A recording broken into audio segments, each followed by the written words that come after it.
En este video les voy a hablar de lo que es una breve historia de México, desde la llegada de los hombres hasta la actualidad. De entrada tenemos que saber que el territorio que habitamos no siempre fue llamado México y no siempre tuvo los mismos procesos históricos. Pero bueno, asumamos y vamos a llamarle por cuestiones de practicidad Historia de México. Todo se remonta cerca del año 30.000 a.C., cuando los primeros humanos llegan a América.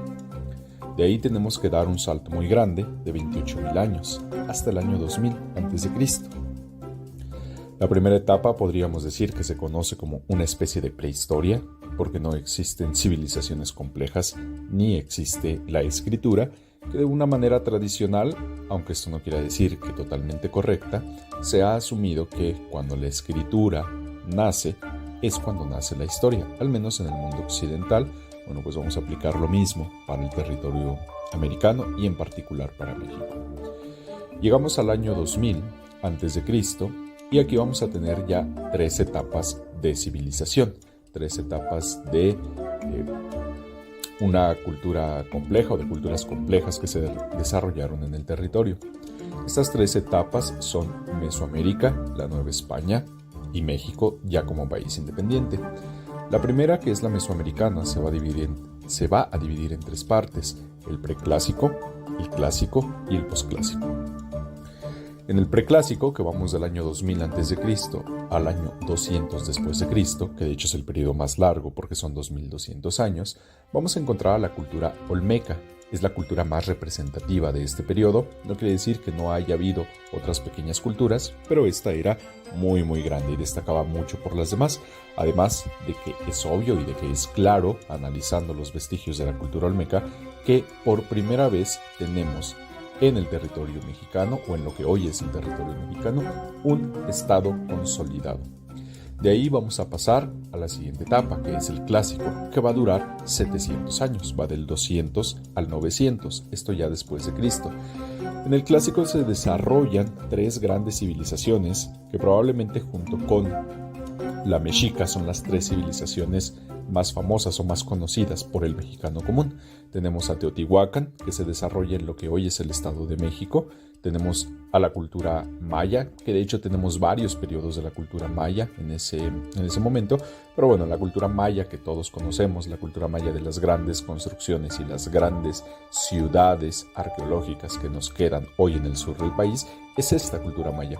Porque de hecho los mayas tienen una característica que no comparten las otras culturas y que ellos estuvieron en el preclásico, en el clásico, en el posclásico e incluso hasta la actualidad siguen existiendo.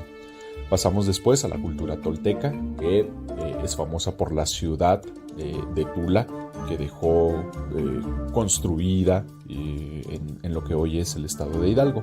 Posteriormente pasamos al posclásico, donde aparecen los mexicas, que son importantes por ser la civilización que se encuentran los españoles a su llegada, ser la civilización que vencen los españoles y ser la civilización que, bueno, de alguna manera condensa todo este conocimiento que, entre comillas, podríamos decir, tenemos sobre los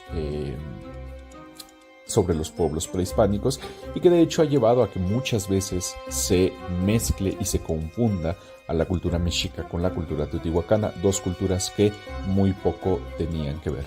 Pasamos a la etapa siguiente, que sería la colonia o la etapa del dominio español. Se va a dividir en 2 partes. La primera, que sería la etapa de los Austria, y la segunda, que es la etapa de los Borbón. La división en 2 partes de este periodo tiene que ver exclusivamente con que hubo 2 casas reales que controlaron y que dominaron al territorio durante este tiempo, obviamente divididos en 2 periodos de tiempo. La Casa de Austria va del 1521, que es cuando cae Tenochtitlan, hasta el año 1700, que es cuando muere Carlos II, el último rey de los Austria. Tiene este nombre porque es una línea de sangre que viene desde el país que nosotros hoy conocemos, que se llama Austria. Pasamos a la etapa de Borbón. Esta es una casa real francesa que toma el control de los territorios españoles al morir el último de los Austria sin descendencia, y que hasta la fecha domina el territorio español, pero bueno, claramente ya no domina el territorio mexicano. La etapa de Borbón va de 1700 al año 1821, cuando México declara su independencia y cuando nace como tal un país llamado México. Pasamos a la siguiente etapa, ya que tenemos al país llamado México, que vamos a dividir en tres partes, que tiene que ver con los 3 siglos que se viven. El primero es el 19, el segundo es el 20 y el tercero es el 21, que de hecho es el siglo que estamos viviendo actualmente. Vamos al siglo XIX, que se divide en 2 partes que tiene que ver con generaciones de políticos, primera y segunda generación. La primera, características, es que son políticos militares, que va del año 1821 al año 1855, y después vamos a la segunda generación de políticos, que va del 55 al año 1910, que es cuando comienza la Revolución Mexicana. La siguiente parte es el siglo XX, este se va a dividir en 3, la Revolución, que va del 10 al 20, la Reconstrucción Nacional, que va del 20 al 40, y el régimen priista, que va de 1940 hasta el año 2000.